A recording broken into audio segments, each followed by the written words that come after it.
Papalabasin ng administrasyon na ako ay isang terorista sa loob at labas ng Pilipinas. Para mailibing ako kasama ang katotohanan kahit saan man ako pumunta. Sinabi na agad sa akin ni Speaker Romualdez na kailangan ko makapag-deliver ng 2 billion pesos kada buwan para sa pagdi-deliver ng male-maletang pera patungo sa bahay ni Speaker. Ang sinabi mismo ni Speaker Martin sa akin na hati sila ni Pangulong Marcos sa perang yon para gamitin bilang bagsakan at imbakan ng pera mula sa mga SOP, koleksyon at deliveries na para sa Pangulo. Huwag mo akong pigilan sa mga insertions ko. Huwag ka nang makialam sa budget. Ang gusto niya ng 50 billion pesos na insertion. Ngunit ang sagot ng Pangulo, humingi ka ng bago or dagdag na insertions.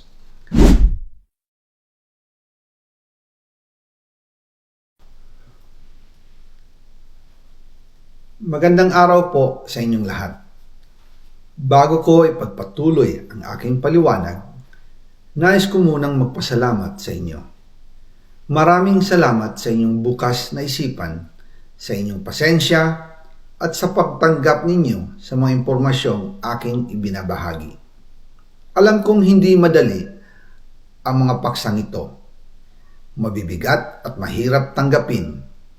Hindi po ako makauwi dahil malaki ang banta sa buhay ko. Ngayon naman ay meron kaming natanggap na balita. Papalabasin ng administrasyon na ako ay isang terorista sa loob at labas ng Pilipinas. Para mailibing ako kasama ang katotohanan kahit saan man ako pumunta. Pero mahalagang malaman ng taong bayan ang katotohanan. Muli, taos-puso akong nagpapasalamat sa inyong pakikinig. Una po sa lahat, sinasabi ng ICI at ni Henry Alcantara na 21 billion pesos daw ang napunta sa akin. Hindi po totoo yun. Wala akong natanggap na ganyang halaga. Ang totoo, mula 2022 hanggang 2025, ang kabuuang pera na dumaan sa akin para ibigay kay Pangulong Bongbong Marcos at kay dating Speaker Martin Romualdez ay umabot sa 56 billion pesos at hiwalay pa dyan ang 100 billion pesos insertion ng Pangulo sa 2025 budget. Pati na rin ang 97 billion pesos flood control insertion na inilagay sa NEP ng 2026 national budget. Balikan natin kung paano ito nagsimula. Noong 2022, kakaupo ko pa lang bilang chairman ng House Committee on Appropriations, sinabi na agad sa akin ni Speaker Romualdez na kailangan ko makapag-deliver ng 2 billion pesos kada buwan. Makalipas ang ilang araw, tumawag sa akin si Yusek Bernardo. Sabi niya, kailangan ng tulong ng Bulacan sa problema nila sa baha. Pinapunta niya sa opisina ko sa Kongreso si DPWH District Engineer Henry Alcantara. Sa naging meeting namin ni Alcantara, siya mismo ang nag-offer kung paano ang hatian sa mga proyekto ng DPWH.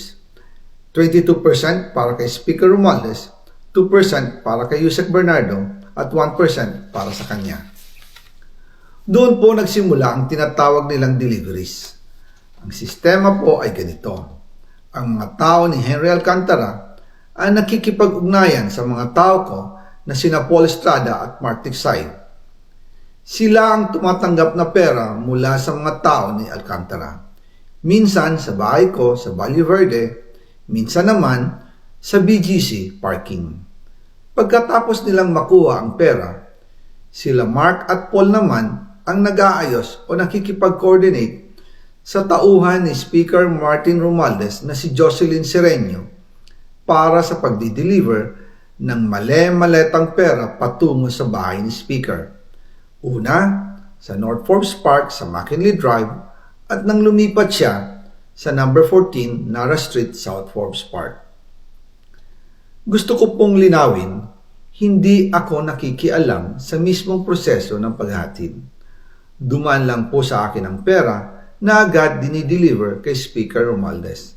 Ako lang po ang nagko-confirm sa text kay Speaker kapag nadala na ang pera sa bahay niya. At lahat ng ito, mula sa unang utos noong 2022 hanggang sa huling delivery noong 2025.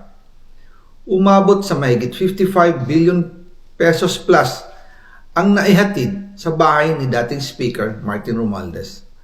Madalas hindi nabubuo ang hinihinging 2 billion pesos bawat buwan ni Speaker, kaya iyan ang final total. Ang sinabi mismo ni Speaker Martin sa akin na hati sila ni Pangulong Marcos sa perang yon.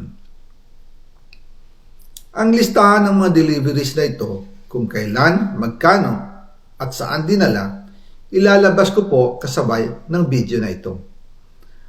Noong November 2024, habang nasa proseso kami ng pagtatalakay ng budget, nakipag-meeting sa amin ni Speaker Martin si Yusek Jojo Cadiz. Sabi niya, masama raw ang loob ni Pangulong Marcos, wala raw siyang natatanggap na remittance.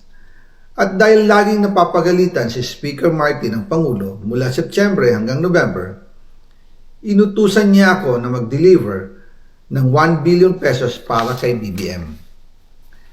Ayon pa kay Yusek Jojo, nang ipaalam niya ito sa Pangulo, ang utos sa kanya ng Pangulo ay mag-ingat at siguraduhin si Yusek Jojo lang ang maghahatid. Ang instruction po sa akin ni dating Speaker Martin Romualdez ay dalhin sa number 30 Tamarind Street, South Forbes Park at ibigay kay Yusek Jojo Cadiz dahil ito raw ang drop-off point na malapit sa bahay ng Pangulo. Sinabi rin po sa akin ni Speaker Martin Romualdez na si PBBM ang nag-utos sa kanya na bilhin ang bahay sa number 30 Tamarind Street para gamitin bilang bagsakan at imbakan ng pera mula sa mga SOP, collection at deliveries na para sa Pangulo. Noong December 2, 2024, personal kong i-deliver ang 200 million kay Yusek Jojo Cadiz sa number 30 Tamarind Street, South Forbes Park. Ayon sa kanya, dadalhin daw niya ito sa bahay ng Pangulo sa number 41 Nara Street, South Forbes Park.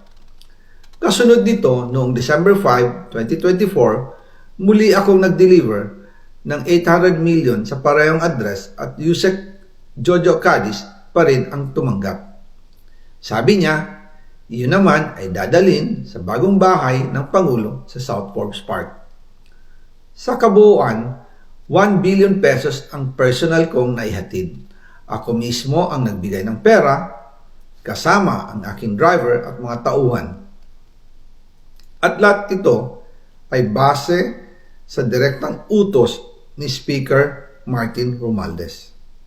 At dyan po nabuo ang kabuuang halagang 56 billion na ipinadala mula 2022 hanggang 2025.